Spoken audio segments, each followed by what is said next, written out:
The rhythm of the windshield wipers is the only thing tethering you to reality. It's 3 in the morning, and the highway is a dark vein stretching through a landscape swallowed by rain and fog.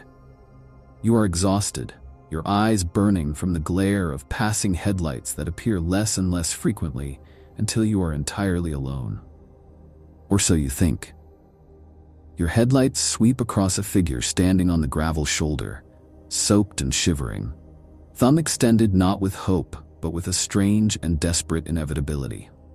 You don't want to stop, yet your foot finds the brake before your mind gives the command. The lock clicks and the door opens. You smell the ozone of the storm and something else, faint, sweet, and old, like dried lavender or wet earth. They slide into the back seat, thanking you in a voice that sounds too quiet for the noise of the engine. You drive for miles, making small talk that feels increasingly one-sided, until the silence becomes heavy enough to make you check the rearview mirror. But the seat is empty. The seatbelt is still buckled and the upholstery still wet. You are the only breathing thing in the car. This visceral moment of impossibility is not merely a campfire story designed to scare children. It is one of the most pervasive, enduring, and documented narrative patterns in human history. We categorize it as an urban legend to make it feel safe, a fiction that happens to someone else's cousin in a different state. But when you dig into the police records, the historical diaries, and the sworn affidavits of traumatized drivers, the safety of the legend dissolves. These are not vague rumors. They are specific and dated occurrences that repeat with the rigidity of a computer program glitching in real time. This phenomenon, known broadly as the Vanishing Hitchhiker, is often dismissed as a cautionary tale about the dangers of picking up strangers. But the historical records suggest something far more complex and unsettling is at play. The details of these encounters don't drift randomly like rumors. They align with a rigidity that borders on the forensic. From the chilling winds of Chicago to the desolate Karoo in South Africa, the entities follow a script, acting out a tragedy that the drivers are unwittingly forced to stage manage, even as the details shift to match the road, the era, and the trauma involved. Consider the archetype that haunts Archer Avenue in Chicago, a stretch of road that threads through the eerie stillness near Resurrection Cemetery. Since the 1930s, drivers have reported a young woman with flaxen hair and blue eyes, dressed in white party finery that belongs to a different era. She is known as Resurrection Mary. Unlike the nebulous ghosts of Victorian fiction, Mary is jarringly physical. She doesn't float, she walks and speaks. The most famous account comes from the winter of 1939. A man named Jerry Powless met a young woman at the Liberty Grove Hall dance. She was beautiful, with flaxen hair and a dress that seemed slightly out of fashion, even for the late 30s. They danced for hours. Powless later reported that her hand felt cold in his. Not the cold of a winter chill, but a deep and radiating cold, like stone kept in a cellar. When the night ended, he offered her a ride. She guided him down Archer Avenue, directing him not to a house, but to the cemetery gates. As the car approached the cemetery, she didn't fade away. She told him she had to leave, opened the door, and stepped out. By the time Powless had exited the vehicle to walk her to the gate, she was gone, but there were no footprints in the snow. Decades later, in 1976, another driver passed the cemetery and saw a girl gripping the iron bars of the gate as if trapped inside. He called the police, worried someone had been locked in. When the officers arrived, the girl was gone. But upon inspecting the gate, they found something that defied explanation: 2 handprints, seared into the bronze bars. The metal was warped and discolored, fused by an intense, impossible heat in the exact shape of a woman's hands. The section of the fence was eventually cut out to stop the gawkers, but the implication remains. If this is a hallucination, how does it leave scorch marks on cold metal? If the Chicago variation is about melancholy and longing, the European variation is about trauma and the shock of sudden violence. In Kent, England, The Bluebell Hill stretch of road offers a darker and more frantic iteration of the phenomenon. The geography itself feels heavy. The road cuts through a steep chalk incline, a place prone to sudden and blinding mists that roll in from the Medway Valley. On November 19, 1965, a Ford Cortina lost control on this hill. It was a catastrophic accident that claimed the lives of 3 young women just days before one was due to be married. The trauma of that night seems to have stained the asphalt itself. Unlike Resurrection Mary, who seeks a ride home, the entities of Bluebell Hill are often encountered in the immediate aftermath of a new accident. Drivers will hit their brakes, convinced a young woman has stepped directly in front of their car, feeling the sickening thud of impact. They stop, their hearts hammering against their ribs, sick with the knowledge that they have just killed someone. They rush out with flashlights, searching the roadside for a body, but they find nothing. No dent in the bumper, no victim in the grass. The hill seems to trap multiple souls. In a particularly harrowing account from 1974, a bricklayer named Maurice Goodnow flagged down passing motorists, and then the police. Utterly hysterical. He claimed a young girl had stepped out of the mist, and he had struck her. He led the officers to the spot where he had wrapped her injured and bleeding body in a rug and left her to wait for the ambulance. The officers found the rug. It was lying on the wet grass, folded over as if covering a human form. But when they pulled it back, it was empty. The ground underneath was dry, as if a body had shielded it from the mist, but the girl herself had evaporated. This variation suggests a terrifying lack of awareness on the part of the spirit. These are not ghosts haunting a location. They are reenacting the final and confused seconds of their lives.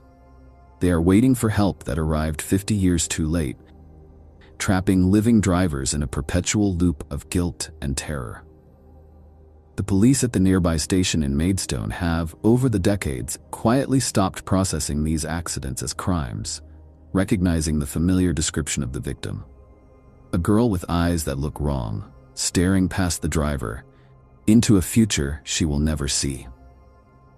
While the Western variations often focus on singular tragedies, the phenomenon evolves when faced with mass casualty events. To see this mutation, we must look to the coast of Japan, following the devastation of the 2011 tsunami. In the city of Ishinomaki, which was leveled by the wave, a new and heartbreaking variation of the hitchhiker emerged. One that was cataloged not by paranormal enthusiasts, but by a sociology student named Yuka Kudo. Kudo interviewed over 100 taxi drivers in the region. Many refused to speak, angry or frightened, but 7 drivers agreed to share their logs. These were not men prone to flights of fancy. They were working-class drivers keeping strict records of fares and mileage. Their stories were virtually identical. A driver picks up a passenger in a coat damp with seawater, usually near a devastation zone. The passenger asks to be taken to a district that no longer exists, a neighborhood wiped off the map by the ocean. When the driver points out that the area is just debris and foundations, the passenger asks a question that chills the blood. One woman, upon being told her destination was destroyed, asked the driver in a trembling voice, "Have I died?" When the driver turned to answer, the backseat was empty, but the meter was still running. This is a crucial and terrifying detail, unique to the Japanese variation, the ghost meter. In these accounts, the drivers had physically engaged the meter when the passenger entered. When the passenger vanished, the meter still showed the fare. The drivers were left not only with the psychological horror of the encounter, but with a financial debt they had to pay out of their own pockets to balance their books. This creates a tangible paper trail of the haunting, a ledger of the dead. Unlike the Western ghosts who seem trapped in a loop, the Ishinomaki spirits appear to be in a state of confused transition. They are not trying to trick the driver. They are trying to go home, unaware that home is gone. It reframes the Vanishing Hitchhiker from a story of fear to one of immense crushing grief. It suggests that if enough life is extinguished at once, reality itself breaks down, and the boundary between the passenger seat and the afterlife becomes porous. However, not all variations are mournful. Some are predatory. If we travel to the arid and lonely highways of the South African Karoo, specifically near Uniondale, the story becomes aggressive and physically violent. The legend of the Uniondale hitchhiker Maria Roo, who died in a car crash over Easter weekend in 1968, involves a level of physical interaction that defies the laws of physics. In classic accounts, the hitchhiker is passive. In Uniondale, she intrudes. Drivers report hearing the back door of their car open while moving at 60 miles per hour. The sound of wind rushing into the cabin is deafening. Then the door slams shut, and the temperature drops instantly. A motorcycle encounter from 1978 highlights the terrifying physicality of this variation. A corporal in the army stopped for a woman on the roadside and offered her a lift. He gave her a spare helmet and felt her climb onto the bike. He felt her arms wrap around his waist, the distinct and heavy pressure of a human body holding on. He felt the shift in the bike's center of gravity as she leaned into the turns. Miles later, the bike suddenly felt lighter. The arms around his waist were gone. He skidded to a halt, terrified she had fallen off, but the road behind him was empty. The helmet he had given her was strapped back onto the luggage rack, the buckle fastened tight. This detail, the fastened buckle, is the nightmare's fuel. It implies dexterity. It implies that while he was driving, something sat behind him, manipulated a mechanical buckle, and then ceased to exist, all without the wind taking the helmet away. It suggests an intelligence that is toying with the witness. In Uniondale, the hitchhiker doesn't just want a ride. She wants to remind you that your vehicle, your little metal bubble of safety, is not yours. It belongs to the road, and the road belongs to the dead. So how do we explain this? Skeptics and psychologists point to the fallibility of memory or road fatigue. They argue that the brain, starved of stimulation on a long drive, invents a companion to keep itself awake. They cite screen memories, hallucinations designed to cover up a lapse in attention where the driver might have drifted asleep for a few seconds. But this explanation fails to account for the verification aspect found in classic folklore. This next part doesn't come from police reports or witness statements. It comes from the version of the story that refuses to die. And while the specific cases we've discussed end in trauma or confusion, the archetypal story, the one that spans across mid-century America, always ends with a twist of the knife. In this version, the driver doesn't just drive away. They go to the address given by the hitchhiker. They knock on the door, holding a sweater or a jacket the passenger left behind. An old woman answers.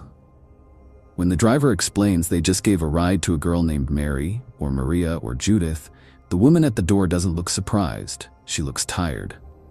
She points to a photo on the mantelpiece, a portrait of the passenger, looking exactly as she did in the car. "That was my daughter," the woman says. "She died on that corner 10 years ago tonight." This addition transforms the story from a hallucination into a message. But what is the message? Some folklorists suggest these entities are psychopomps, guides who test the living. In ancient mythology, travelers were often tested by gods in disguise. In the modern era, we don't walk through forests, we drive on highways. The test remains the same. Will you stop? Will you show mercy to a stranger in the rain? Or perhaps the truth is darker. Perhaps the stone tape theory is correct, that extreme emotional trauma can be recorded by the environment itself. The silica in the road, the iron in the guardrails, the water in the air, maybe they act as a recording medium. When the atmospheric conditions are right, the recording plays back. You aren't seeing a ghost, you are driving through a holographic echo of a tragedy that is permanently burned into the coordinates of that specific mile marker. You are interacting with a memory that has become solid. The next time you are driving alone, and the GPS tells you you're hours from home, pay attention to the space in your back seat. Watch the way the shadows from the passing streetlights stretch and contort across the empty upholstery. You might feel an urge to turn the radio up, to drown out the silence. You might find yourself checking the rearview mirror more often than necessary, just to make sure that the shape you saw in your peripheral vision was just a trick of the light. But ask yourself, why did you lock the doors? Who are you trying to keep out? Or, perhaps more disturbingly, who are you trying to keep in? The Vanishing Hitchhiker is not a story about the dead. It is a story about the living, and our intrusion into spaces that are not ours. The highway at night is a borderland, a gray zone between the civilized world and the wild dark. When we speed through it, we are trespassers. Most of the time, we pass through unnoticed. But sometimes, when the rain is heavy and the road is lonely, the border becomes thin. And if you see someone standing on the shoulder, staring into your headlights with a look of infinite patience, you have a choice. You can drive on and live with the guilt, or you can stop and become part of the recording. Just remember, once they get in, the ride doesn't end when you stop the car.